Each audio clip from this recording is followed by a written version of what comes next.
Evening, everyone. I hope you can hear me. Pete, thanks for the introduction. It's really, really nice to be here. I was trying to work out how many times I've done this before, but it's always a delight. And I've been quite careful to not bring too much work that I've talked about before. But there'll be a little bit of work that overlaps.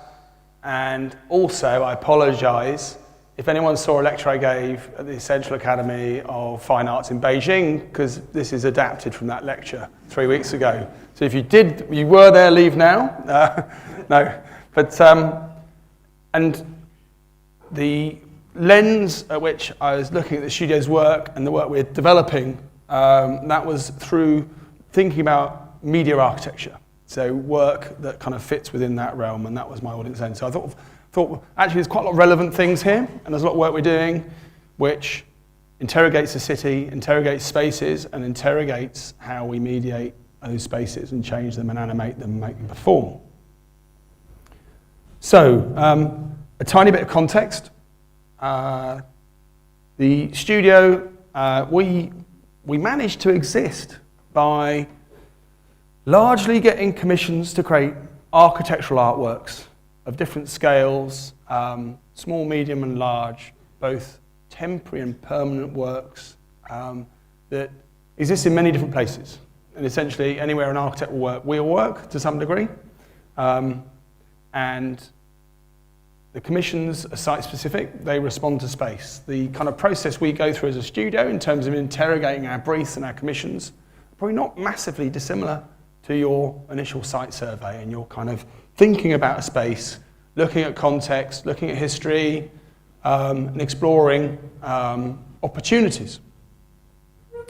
And this is just a slide. This is some of the work that fits that type of commission. And we talk about art commissions versus design commissions purely because it's the type of brief we get, and therefore it shapes the process through which we work.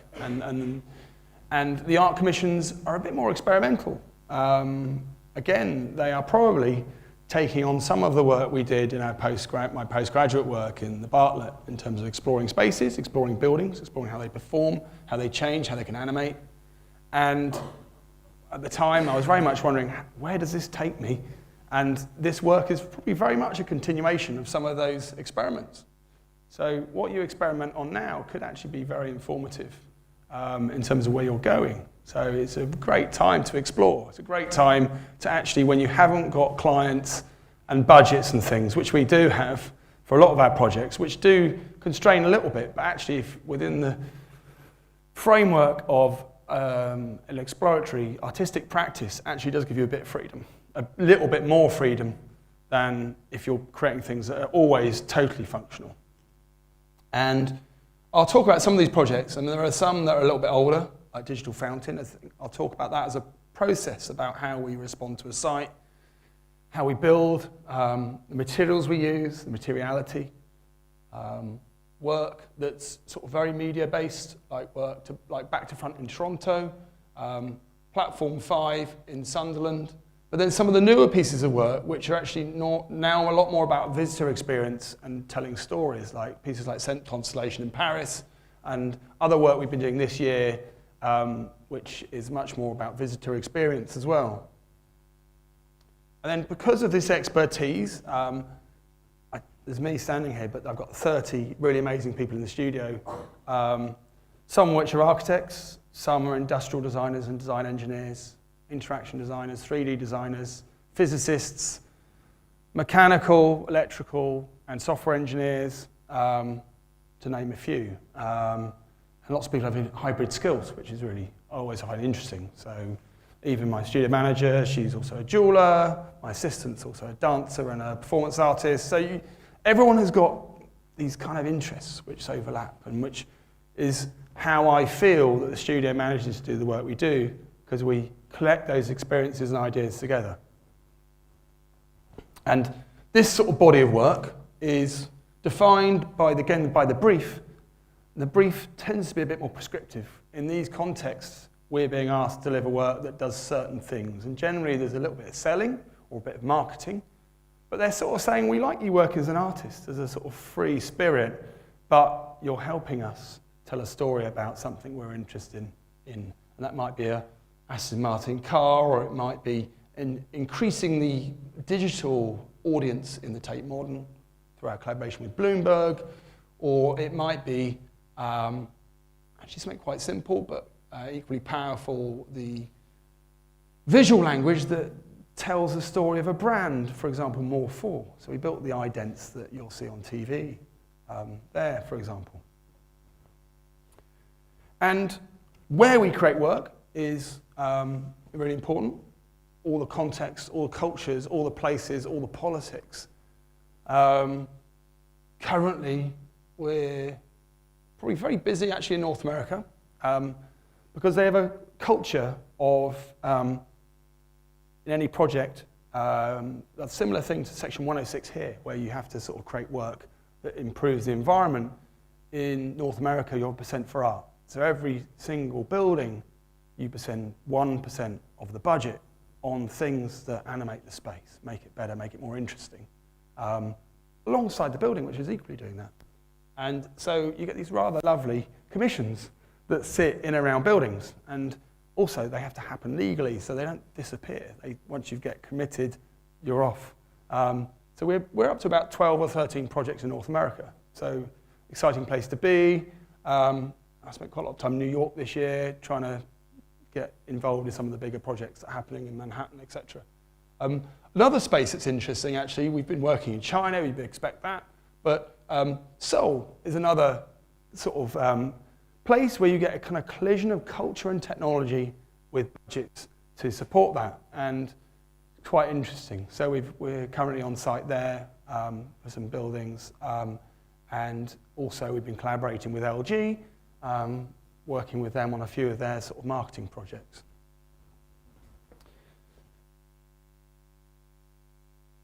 Some of the sort of past work, and this is an old piece, but it's quite useful to tell a story about how we work. This is a project, it was commissioned by the transport utility company that run all the different types of transport in Sunderland, well actually in Tyne and Wear. The buses, the trains, the metro, and Sunderland Station was having a refurbishment. The platform, or old platform to your left, which was shut down after the Beeching report in 1966, blocked out, no longer very interesting. There was an opportunity for digital artwork, and we were invited to compete for an artwork that would bring some light and bring some life and bring some animation into the station. And early on, we inherited actually sort of an architectural master plan for the space, which said we're going to use these glass blocks. And I thought, well, never really looked at glass blocks like this before, but I thought, well, they're actually quite interesting pixels. And I remember we had this interview in Sunderland Glass Museum, and I carried in a bag of glass blocks into a glass museum. It's quite surreal, really. But laid them out on the table and explained that these were actually wonderful pixels, and we were going to bring the glass block wall to life as an animated system. But it's when you're, in crits and when you go to interviews and things, I'm a massive advocate of taking props along. Take things out of your bag, so however good or bad your work is, you can distract people using props, and I've carried on doing that ever since. And we said, wouldn't it be great if this wall could come to life? And this was actually a mock-up we built in one of the stations on the metro system, where we said, even though it's only 15 pixels high, we can start to animate this. And we'd already started talking to the factory about little details are really important. Like, they only had lines in one direction, but we said if you cross-read them, the light will spread further, and you'll get more bang for your buck in terms of the luminous intensity of the lights. 1 watt warm white LED per square. And I'd spoken to the factory and said, can you send us some glass blocks? And we started sandblasting them, looking at the cross-reading, and just those little details when you turn up and start talking to people about something, very informative. So what was the idea? So the idea was there was this empty platform, and we thought, let's bring it back to life. Let's create this digital crowd of people waiting for the trains. And what we did was we actually filmed people we filmed the local community. We filmed visitors, we filmed teachers, we filmed journalists, we filmed all sorts of people to create textures for the crowd of people that would inhabit this once empty platform. And on the top here, this is the actual software that was running, it's still running actually in the system, that generates a live crowd. It's not pre-rendered, and we're using textures from the films we created, but the cursor is where the train's stopping. So they're running towards the train. 6 different train companies, they're all running at all different times, they're late, they're early. So we have sensors on the track picking up where the trains are, and the trains conduct the activity. But what I love about this project is people infer all sorts of other things.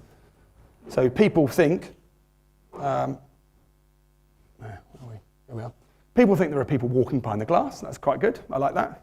It's not the case, but people think it's reacting to people on the other side of the platform.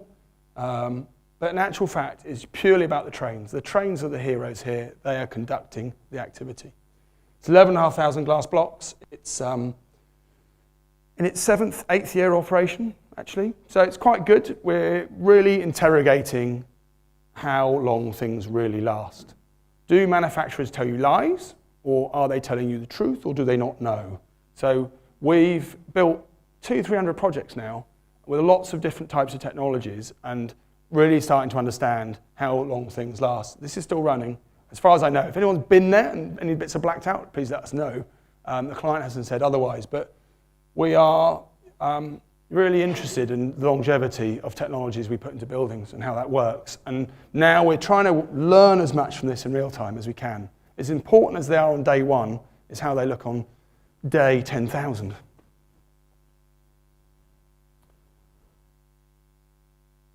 So, site context, always really interesting, and we start looking at all sorts of things. So, when we were asked by Westfield to develop something that brought some locality, some heritage, something interesting to Westfield, the new Westfield in 2011 in Stratford, we very much looked at what was there before, and we were looking at all the kind of water that created the Lee Valley, both the rivers in their canalised and river form. And I'm showing this project just to sort of give you a bit of an indication of process. So we actually started sketching with water to build this project. And this is why the experiments that Pete's talking about are really important, because they really inform how you're thinking. Whilst we didn't build a water piece, it is digitised water. And therefore understanding how water worked was part of our process. So of course it's appropriate to build a fountain in your workshop to see how water falls, how it cascades, how it reflects water, how it refracts, and what kind of sounds it makes, because we're sketching with digital things. So we were saying, well, you take that water feed, but you kind of create something low res from it. How does that look? We even scanned it in 3D, and this is an early 3D scan, I should say, where we're scanning water, just to see what the point cloud is moving around of that water flow. And this is 9 years old, so it's a bit lumpy. It's not quite high res as you'd expect. Anyway, and this is us experimenting with a new material type. So where you see the blue there, that's the back panel. And where you see the black, that's the liquid crystal turned on. And actually, when you go in between the two, actually I've got a laser pointer, so I don't need to dance in front of the... So, and in between the two, you get different values of blue and black. And the material there actually is no different to an old-fashioned calculator. So you're just putting power in there to change the amount of reflection. And that's us, again, playing more with the water. And this is us on site, stacking these triangular extrusions to create this 12-metre high sculpture, which is clad in liquid crystal. And just whilst we're creating artworks, we're still drawing things in a way that give a very specific intent about how we do things. And in fact, these are old drawings because, in fact, we had to get rid of this sawtooth at the bottom because our client was worrying about it being a climbing aid. So we had to kind of flatten it and then taper it. There's a bench at the bottom for sitting on. It's a meeting point. The faces address each vista. So that gives you an idea how this formed from that space. And you have a sweet spot, essentially, for seeing the animation, which comes from a physics engine, which is generating falling water effects in real time, generatively, never repeating, both visually and in a 3D soundscape.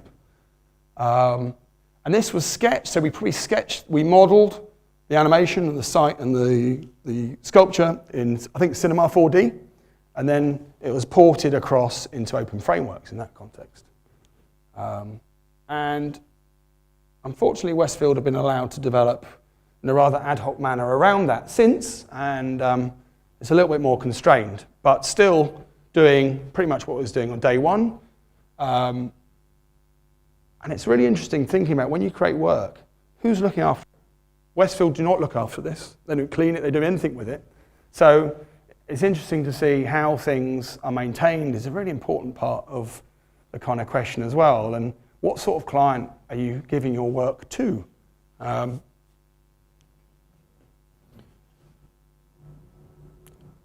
So one of the important parts of our work is the audience. And how does the work, people saying like, we spent time at the Bartlett looking at the science of interaction, the science of conversation, cybernetics, computer science. And this is a very simple piece where we just purely map activity in a room, and it's recreated in this one object. 100 objects. We've got 100 fiberglass pandas tracking your movement around the room, and we're not doing much more than that, but equally, people find it kind of either funny or scary. And really, it's first come, first served, so if you walk around this, you're tracked. And if you're not walking around it, they get a bit bored and start looking around. But what's important to say is the work, we're always using this kind of the audience and how do people interact with work. And that is, people are an important part of your work, and they're an important part of buildings, they're an important part of everything we do. And people say, well, what happens if no one's there? Well, it's a good question. Anyway, and we create works for conversations. Now people say, hang on a minute, your palette is incredibly high tech, where it isn't really actually. All the technology I've shown you so far are 50, 60, 70, 80 years old. So it's the use of and the application of them. But however, we do get approached by clients who want a showcase, which is like, we've got a technology, and it's the kind of thing, we've got the answer, but we don't know what the question was, we don't know what to do with it. And the early organic LED was one of those answers. A very fine, wafer thin, 0.8 millimeters of this lovely composite that emits an even light. And this was a little showcase we created for Philips, Milan Furniture. And interestingly, some of these answers still pervade without actual questions. But organic LED is an interesting case in point. But mostly, we're generating work that is in response to the context, and we're creating a narrative and a story, and the technology comes later. So we don't go, we want to use this technology in this project. It's more about us developing a palette and a way of working. It's more about the context. It's more about what are we doing here, and I will.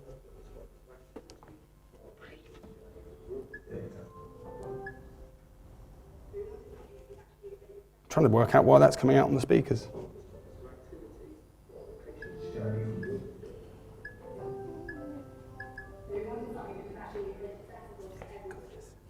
How do I turn it off? I don't want to hear it. How do I mute it? You don't want to hear it? No, I just want to mute. Okay. Just exploring your AV system. No, it's still coming out. I just want it from there. It's fine. Anyway, well, you'll just hear my voice twice. So apologies about that. So this is a piece of work for a children's hospital, Great Ormond Street. And it's really subverting the everyday, the journey from ward to theatre. I'm going to, wait a minute, here we go, get rid of it there. And this is fragments of technology behind a wallpaper. And the idea is purely distraction architecture. It's about children on their way to surgery and creating conversations and opportunities for discussion that are not about where you're going. And therefore, we've developed this system that allows these little animations, these little caricatures to follow you while you're being wheeled along in your trolley.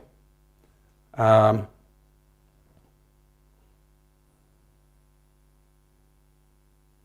there's another insight into that. And it's purely a little matrix of LEDs built into the wallpaper that shine through. Hospital-grade wallpaper. The alignment of the matrices of LEDs matches the halftone graphic. And there's little details like that. A little audience, some of my helpers. And actually, another example of we're 10 years in, actually 9 years in on this project, and we've just extended it. And it's still, the first bit's still running. We've rebuilt the control system, but the end light engines are fine. Now, working with the city, working with existing buildings is something we do. We were, Irvine Cellar, one of the instigators of the Shard, asked us to get involved with something that would celebrate New Year's Eve 2015. And we were given the top 40 stories to experiment creating some kind of media architecture. And what we did, we filled the roofscape with mist, we created a volumetric array of lights, and we built a temporary media facade in the west flank just to animate the building. This is the view from the BBC helicopter. We used searchlights. We were able to animate this entire space and generate patterns in these unused apartments. So quite an interesting project in terms of thinking about context and people you didn't want to irritate, like the CAA, the mayor, the Metropolitan Police, the Port Authority, quite a few boroughs. There's a reasonable list of stakeholders to work with on that project. Lasted for 13 days, and you can see fairly sort of simple media facade. But what was interesting about the project, it was one of the projects, the first projects where we had a 24-hour audience commenting on the project. So we had social media in full, its full splendor, literally asking us mundane questions 24 hours a day about what we were doing. Can you stop shining your searchlights into my flat? These kinds of comments. Plus, a whole array of people photographing and selfieing with that project. And it was quite interesting. It was a project where we started to think quite a lot about the workflow and actually building these models where we could explain to the client what was going to happen. But this was the same model that controlled the media surfaces and interfaces within the building. And that might look quite simple, but this is literally mapped onto the 9 truck worths of equipment that went into the Shard to create that interface. And you can sort of see how it maps there. Your visualizations can be very powerful, because essentially that could be the real world as well. And these images are embargoed. I'm not allowed to show these. I thought you'd enjoy it if I did, because it's a while ago now. But this is some of the behind the scenes at the top of the Shard. We were never allowed to show these. So top secret, yeah, exactly. And it was just an interesting site. It was not really built for us to create art installations on. It was super scary. And you can sort of see little bits of skyline, little bits of... and basically, we could walk around up here. It's all open rooftop. And when the wind went up above 30 miles an hour, we had to vacate and disappear and come back again. This was our temporary office, where we had a control system. And then each one of these guys is one of the pixels you see within that sort of number. This is us trying to align the searchlights at the top so they all meet in a nice tidy point. So we're using sort of some calibration. Obviously, we've got to be quite careful and not obscure the aircraft lights. So yeah, some behind the scenes images not yet been shown before in London. Smaller scale media interventions. This one was a lot of fun. It's the first time the entire team had security checks that were quite intensive. We were allowed, in fact, we were commissioned to create a temporary intervention at 10 Downing Street. And the rationale behind this was to celebrate British creativity and innovation overseas as part of what's called the Great Campaign, or the Great Britain Campaign. And I had an initial meeting with the team, and they suggested they wanted something iconic, something globally recognizable, and suggested actually the front door might be quite a good location. I thought that's a very fine idea. And we actually built a door that was same in every detail. So this is actually a close-up of our door, but it's exactly the same as the actual door. It does say the first law of the Treasury. The door furniture does oversail the central kind of line, and it does generally look like that. But we created something that looked a little bit like this. It was a bivalve construction with layers of digital technology inside, which allowed us basically to create a media surface on the door, but also it's actually a piece of active camouflage. You stand one side and it actually portrays silhouettes and activity from one side to the other. So you wave, it waves back. You can't open the door from the outside. It's always opened for you, so there's no working door handle on the outside. And that's the cat. And this all derived actually from a project in Toronto. I lost, there we are. Which, where are we? So our site was, this is Front Street West. So it's called Front Street because it was the shoreline of the lake before there was reclamation. So you've got about another 5 or 6 blocks now in front of the old shoreline. Anyway, we were successful in a competition from a condominium developer who had a pocket park here and there, 1% for art. They needed something to enliven the park.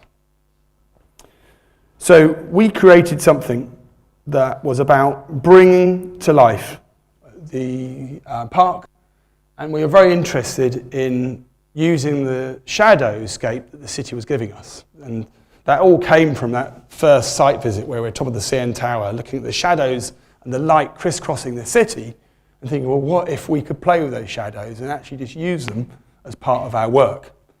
And not only can you cast a shadow onto the work, but if a building casts a shadow, it becomes a bit of a kind of Stonehenge. The leaves can cast shadows, dogs can cast shadows, and everything can interact if it casts a shadow, both day and night. These are built as totems. They're about the full standing kind of portrait. The level of texturing and the size of the pixels is all to do with the stone, the quality of the stone. If we bore into the rock anymore, the stone would fall apart. Therefore, it's about 35mm pitch. It's a local Torontonian granite and a glass working together. Daylight readable. Any shadow you cast on it, it creates a response. And how it's doing that, we developed this project, a technology where each pixel is both a pixel but a camera at the same time. So it's looking out at the world and looking to see how much light comes in and how much light it gives out. And it takes turns in being a pixel and a camera. So we have 20,000 cameras looking at this square in downtown Toronto. And as I said, the pixelation is to do with the structure of the stone. And we water jet cut the stone. And basically, if we do it any more than this pixelation, this pitch, some of the seams and the veins start breaking down. And a lot of the work here was in terms of accreditation. So it was looking at the adhesive between the steel and the granite. It was looking at how we access the electronics from the side.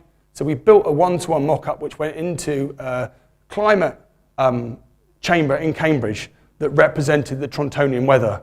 It goes down to -40, up to 30 quite quickly. Therefore, you get expansion and things moving around and cracking.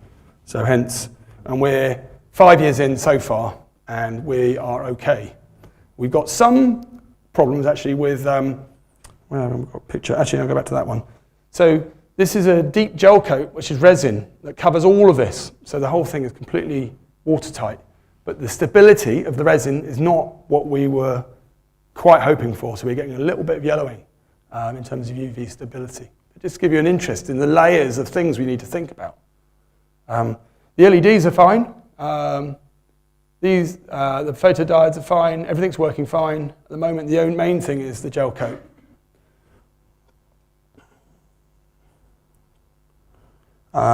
This is a project we created. I did talk about this last time.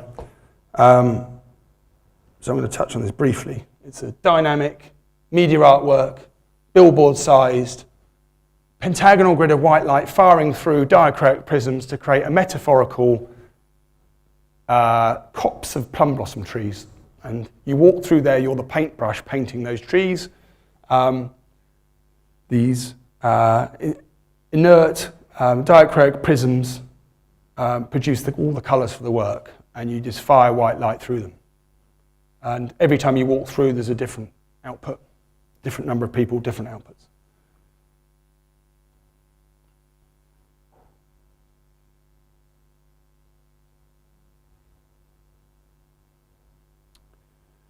So another project where we're learning from and being inspired by natural phenomena. This is a project in Ribe, south west Jutland, and they have this phenomena called black sun. If in Danish, I think it's sotsol, which means the same thing. And basically, so many birds, so many migratory birds, they black out the horizon. And we worked with a Danish exhibition company. Here's us on the site visit, looking at the mud of the Wadden Sea. And this was the existing buildings. And this was a visitor centre to celebrate this ecology, this ecosystem. And at the competition stage, this was one of the sketches we created. Your black sun, we will recreate using these digital installations. So clouds of flying silhouettes to represent these sort of murmurations. But they're not like our murmurations of starlings. This is murmurations of wading birds, slightly different. And this is something we generated at competition stage to say, look, this is the sort of kind of feeling you're going to get on the Wadden Sea. Now, interestingly, it was a competition where the exhibition came first, and then the architectural competition came afterwards. So we were part of the team that chose Dorte Mandrup's building, which was this nice thatched wall and roof building, which we reside in. And our piece looked a little bit like this.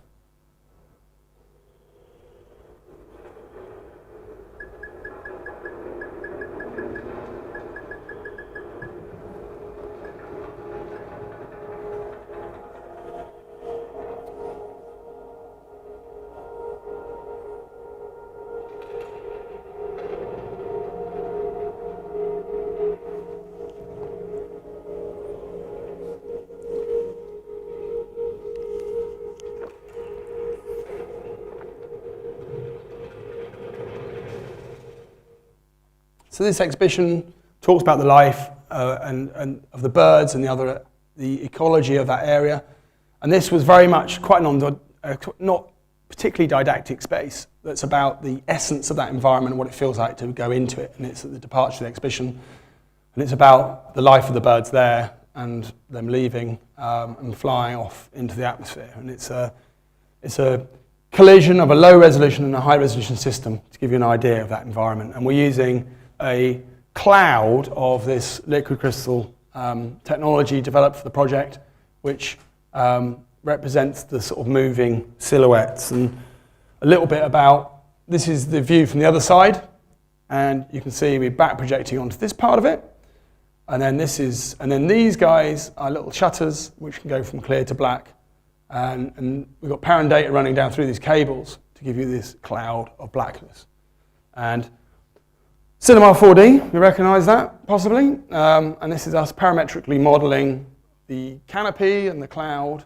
Thinking about, can people touch it? What's the form? Does it look nice? Testing it from different angles. This is us on site. So actually, a lot of our projects, we work as design and build contractor. So we are actually building the work we design. So which gives us an ability and authority to say that will work, because we've built it before or we know how we might build it. We're building a lot of our own software, both in terms of pre-visualization and control. And the clouds of activity flowing through this sculpture are, you can see them flowing through the, actually the cloud which is being represented in Cinema 4D, and then it's going through sort of a series of Python scripts and magically appearing within the final sculpture.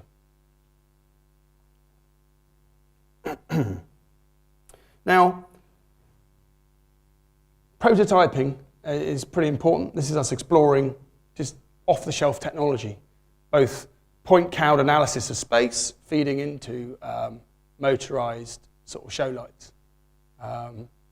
And us thinking about, well, can we build an architecture that responds in very close proximity to exactly what we're doing. So we're at a stage actually where we don't actually have a client or a project, but we're experimenting. And we're thinking, well, how much can we control space? But then you end up with this.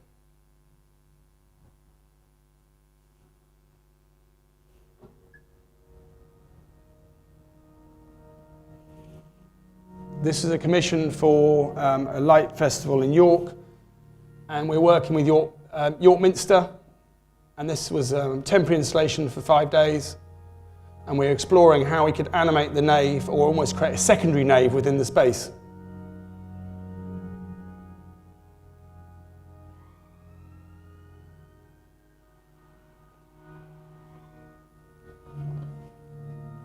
And using the inbuilt sound system of the Minster 2 organists to actually accompany us.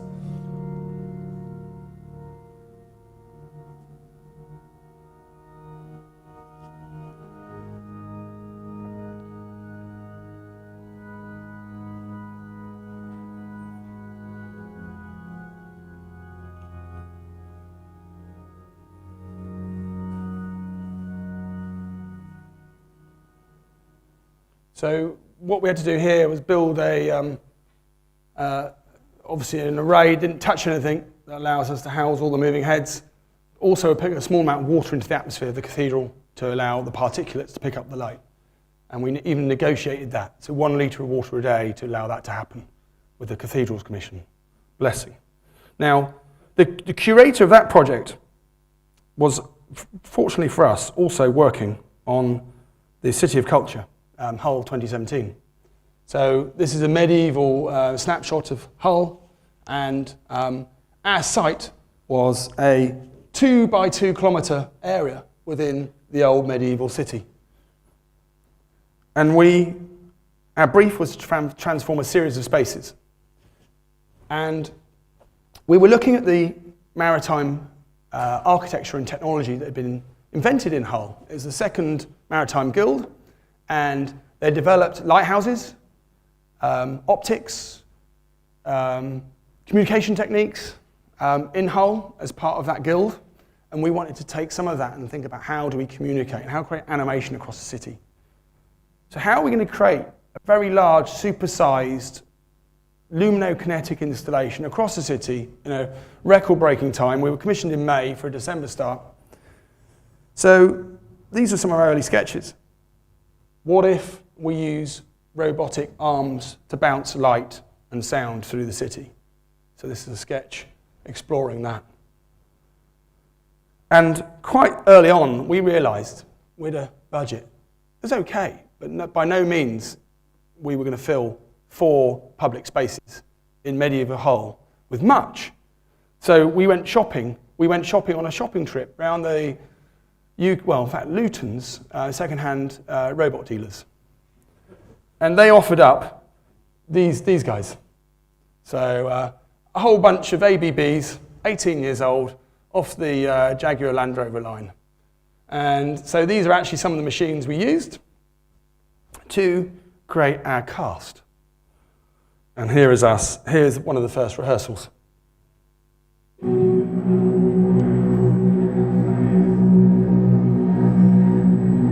Sorry, not sound. And there's me talking to the CEO of Hull 2017, explaining that these are going to be really good, these will work, they won't be dangerous. If it snowed, it'd be fine, wind loading would be fine, and at this point we hadn't checked some of those things yet, so there was a lot of testing to do. But what we were doing was starting to explore what's the type of effectors we could put on the ends of the robots in lieu of welding arms and pick and place machines and things that would create interesting effects. And we're starting also to sample sounds from within the arms. So with that we're using found sound to create that soundscape you're starting to hear. Now, also, an 18-year-old robot does not come with a particularly up-to-date instruction manual, nor geometry, nor proprioception, knowledge of where it moves and what it does. So we had to build some pretty convincing, clever models of everything we were going to use, so we could think about its movements, the inverse kinematics, we had to think about self-collision, we had to think about all sorts of things. And guess how much RAM these things had in the robot controllers? Well, it fits on a floppy disk. So 1.4 meg of RAM for these robots. And we had to build a shield that allowed us to talk to them. So it was a really interface of the kind of new and old of a new technology. The other thing we had to do is really think about how will these machines work alongside each other. Usually they work on their own and you put them quite far apart so in any circumstance they don't collide. And here's us saying, well, actually we'd like them to be very, very close. Secondly, it was our first experience of putting drawings to the planners saying we're going to put a network of robots across the city. So these are our planning drawings. We toned it down a bit and made it not look too adventurous. We actually even wrote a heritage statement about the counterpoint of this robotic interventions and the medieval architecture. For the first time ever, we had to get the engineers to sign off animations, not drawings. So like the inertia, the movement at any one point in time is not going to cause major problems. And actually, this is all running quite a bit quicker than it did. And we realized that actually, if we ran them at the full speed we could run them at, this structure, so they're 3 tons each, this structure from a back guy's about another 10 tons. If we did a kill switch on one while it's moving, still would raise 10 centimeters on one side. So we had to sort of dial down the amount of movement. But lo and behold, the circus coming to town was interesting. The people of Hull, the Hellensians, did not know what hit them when these guys started arriving. And even one of their older inhabitants, what's his name? The guy that abolished slavery. There you go. He is there on his plinth next to, well, is it master or slave? Good question. But a listed statue, and literally we got sign off on the morning once we explained to the leader of the council how we'd not destroy the statue with the robot next to it. We recreated the city gates, and this is actually where the English Civil War started, at these gates, when the king was refused entry. So we created our own robotic city gates. Westminster alumni in this photograph. Looking at the machine, looking at her. We're beaming sound and light down. We're on quite a large plinth to avoid any Hellensian climbing activity.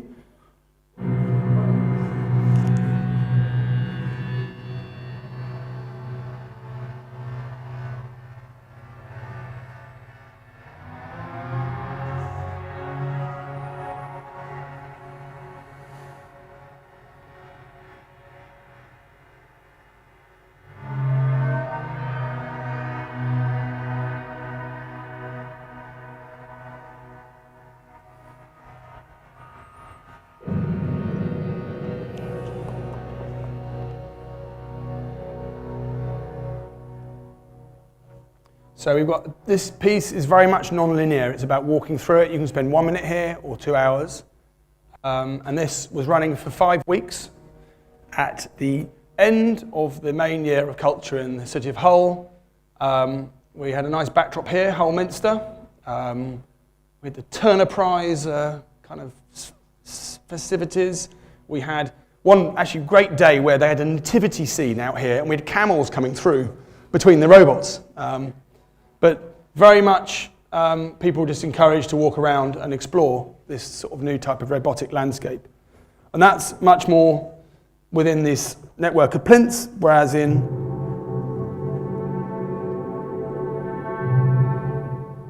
at the museum quarter, it was very much more theatre in the round, and you walked around the outside, and it's much more sort of balletic piece about sort of collaboration between the robots. And all of these environments, we'd mapped the surrounding architecture and looked at where we'd be bouncing light and sound and animation, and it was kind of choreographed with the buildings in mind.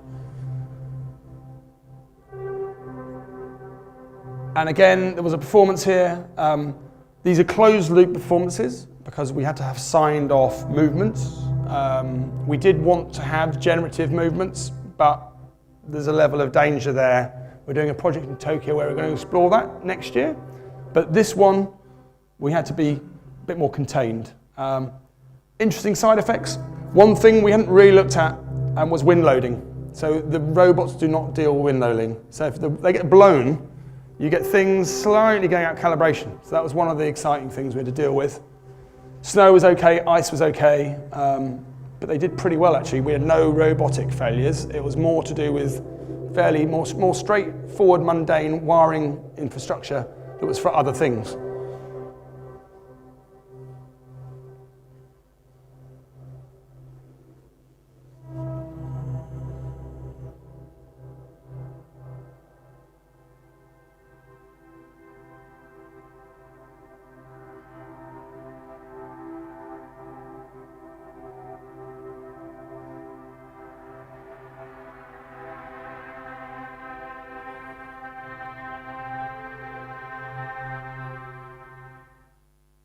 So so kind of an interesting piece of media architecture, and we're pleased actually we've got a Media Architecture Biennale award for this piece just a week ago. So something a bit closer to home.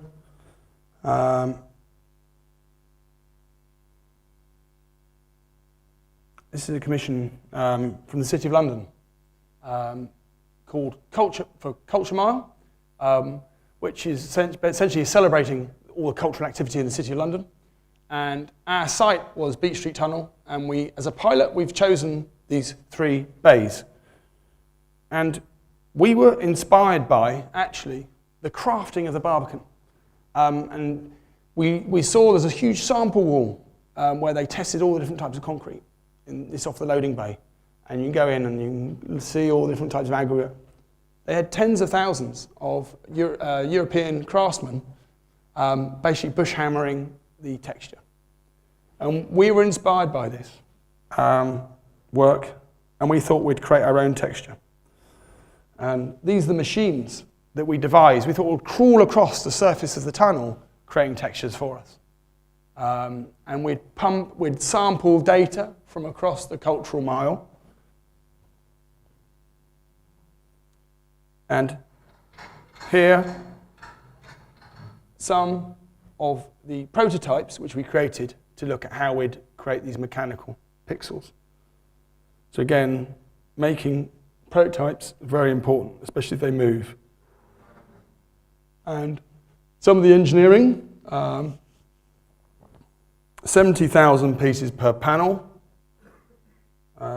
everything pretty much built up from scratch. And the piece is starting to operate in different ways. It's scouring social media and taking textures it likes from different images from Instagram, say. And this is an example of how it's starting to work. I say starting to work, the internet feed's been the last thing to go in, not our responsibility. It's responding live to performances. So we're creating like reversed notation. So we're tapping into the LSO, for example. This is the LSO fine-tuning up, ready for a performance. And we're creating our own version of that So it's these kind of little portals into that world. Here is us exploring the idea of spatial interaction. On the right there is a view from our Unity model in VR to sort of just show how we're kind of collaborating with stakeholders, to show how this would work. And then on site, and then one of the machines in action. And these, each of these is one piece of chopped aluminium extrusion, powder coated with different colors on each of the 3 sides. These act as gears, and we have an actuator in here, basically pushing or pushing these at different amounts depending on the amount we want these to spin. We have a color sensor and a proximity sensor here, and this arm is the only sort of mechanized or clever bit of the installation. Everything else is completely inert. And the original idea was this thing would travel along the entire tunnel, but the City of London's budget did not quite allow us to do that.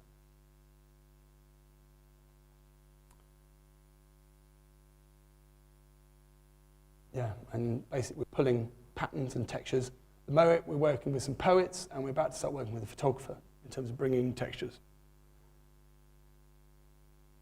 I might pause at this moment to see if there's any questions. There might be a couple of other things I show you, but I feel that might be quite a good pause to allow for people to have a little think and ask some questions. But thank you very much for being patient and listening to everything I want to say. But I'll show you a couple more things, but yeah, I think let's ask some questions. Let's have a chat.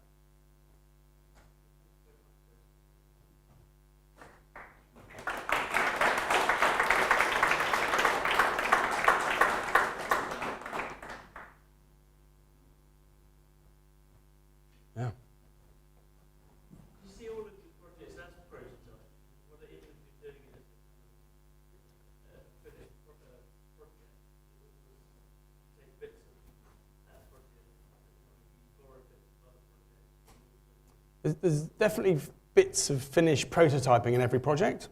Well, kind of final prototypes in the final thing. We're certainly aiming to find what things look like before we get them on site.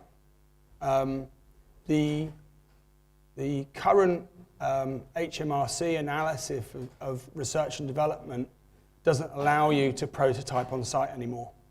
So, because there's tax breaks for doing so. So, in terms of the government, you're not allowed to prototype on site and don't get rewarded for it. But yeah, I would say some of our projects still are very prototypal on site. We will generally decide with a client how happy a client is in terms of exposing themselves to a level of risk around what we're doing. Something like this actually is a temporary project, temporary 2 years, and it's going to be an ongoing experiment. So there's a degree of experimentation around it, and we will be highlighting that and documenting it and talking about it. But there are some projects where clients will take over the maintenance and they'll run it themselves, and therefore you've got to potentially mitigate against any kind of risk that's going to happen in that situation. So, well, 18 years old. Well, I think they've gone on holiday to Turkey. They're in Turkey now. Yeah. By say on holiday, they're actually going to another car plant. But yeah. But I mean, I think they can be kind of they can probably get these guys. They're 30 years. I mean, they're very, very, very solidly engineered with the right maintenance. Well, once different production lines will take a certain age of robot out of the production line and replace it with something newer, because either there's less maintenance, there's more accuracy, the running costs are different. So, yeah, these ABBs, I think they just sort of come to the end of their useful life in that context, but still massively serviceable. I mean, probably the level of information you're getting from them is not very good in terms of the sensing systems, and then there's no homing devices, there's no collision detection, there's no sort of clever things. Every toolpath you're mapping in quite an old-fashioned way. But that's fine for what we needed to do. But you lifted them off the ground, so in that way there wasn't any chance. Well, the two scenarios were different in a degree. So like these guys were actually on ground level. And my analogy is like putting a lion's cage into the old town of Hull. We had to build in defence mechanisms to protect people from themselves, essentially.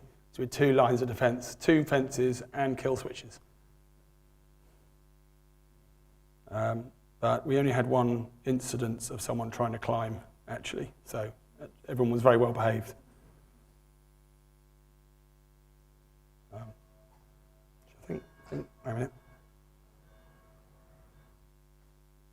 If I remember correctly, no, it's not this one.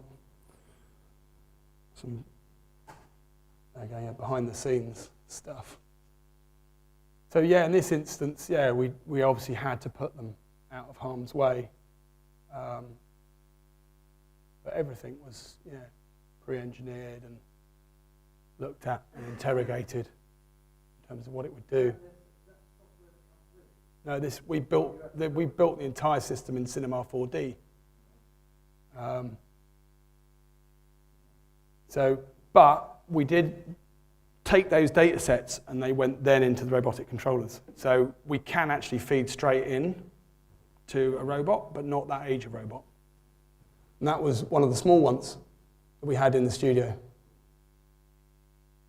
And just some of the testing, looking at sort of movements, analysing the types of, what type of effector could we put on board. And it's very much exploring movement against. If you put a sort of effector on the end, how's that work? And then once you've got them all together, what's that feel like? These were all that was all the whole lot.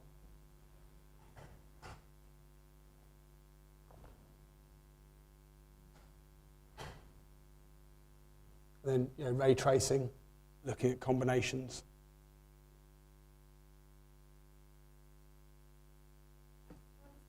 Temporary projects, they assembled and they live on through their videos.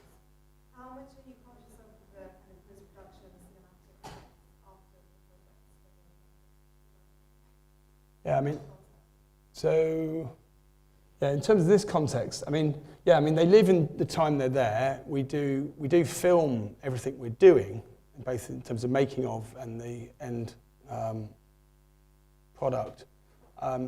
This product obviously was temporary, and then all the pieces have gone to other projects afterwards. But it will inform further work we're doing. So there is work we're doing beyond this now. We've probably got 2 or 3 projects that are related to this that we're currently working on, in terms of looking at urban space, landscapes, and robots, people working together. Whilst this is a sort of quite an isolated project at the moment, it is feeding into a sort of thread of investigation. But I don't know if I did ask you a question. Sort of. Yeah.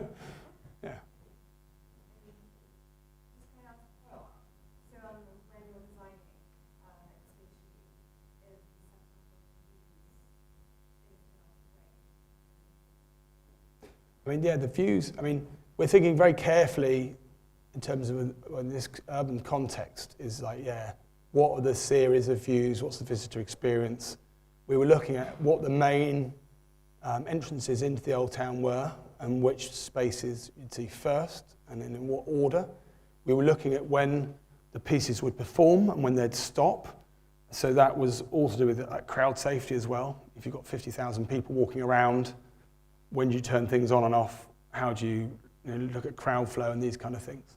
So a lot of just basics around performance and also but crowd control and urban design, I suppose, all at the same time.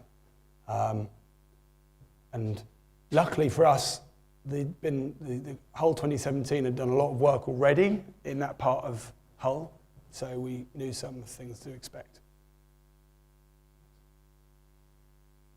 Hi there.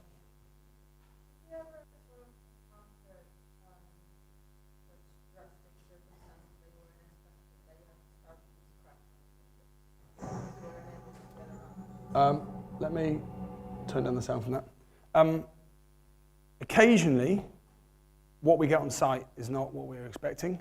We've got a project we started for a large developer in central London. Actually, I'll tell you it was because it's perfectly working now. For British Land, and we were commissioned to create an artwork which generated power inside an air duct, and it was a beacon for the activity in the building and a lot of the kind of green systems in the building. And we inherited the site and the air duct and the airflow within the duct, and we were scavenging energy from it and generating light patterns. And the air that was being produced, and the velocity of the air, was not at all what we expected.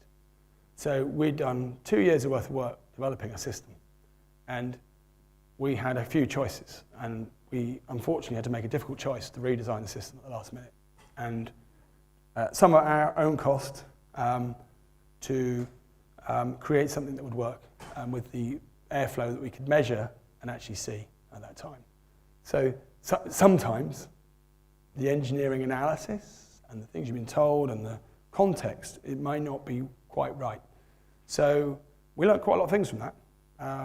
But yeah, what you see is not necessarily what you're going to get at the end of the day. And you're very much a whole series of mercies in terms of when the sites are available and what they're going to be like. That's one example where it was difficult. But you sometimes, if you're trying to build a relationship with a client, you're going to kind of work with it. Actually, the other one was the project in Westfield, the 12-metre high sculpture. We initially were building that in acrylic or glass, and it was going to be light pipes. And we realised, just purely in terms of how the procurement was going, the amount of annealed acrylic we needed, or glass, would not be manufactured in time by the time we'd start the project and we'd be on site. It was 100 tons of glass or acrylic, and we were building this quite exotic, basically periscopic thing that would animate all from the ground. And again, that's an example where you find something quite severe out, and again, the client's taking longer, the procurement route's slow, and we suddenly found out that we had to redesign. So again, a redesign of the project. So I'm just thinking of scenarios, and you just got to be agile and think about, well, can we protect this project? Do we save it? At what cost? So yeah, 2 examples. Conditions, procurement, time. Out of your control, but you've got to respond to them. By the way, that was a project at the Natural History Museum currently, an exhibition called Life in the Dark. Some of the clips from bits of that.